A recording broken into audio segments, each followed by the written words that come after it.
In this tutorial, I am going to show you how to add a profile picture on Gumroad.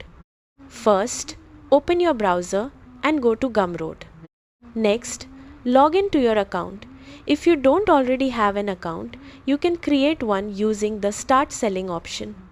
After logging in, go to the left sidebar and scroll down until you find Settings. Click on it.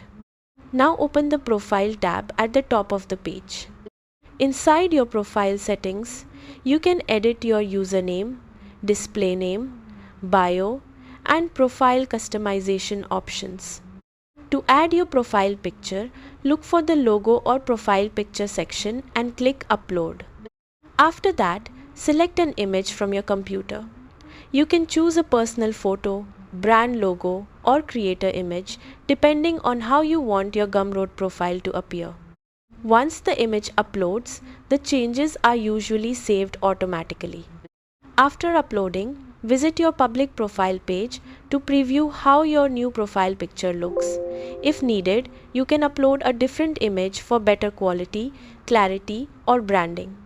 Using a clear and professional profile picture helps make your Gumroad page look more trustworthy and attractive to customers. And that's it. Thanks for watching and goodbye.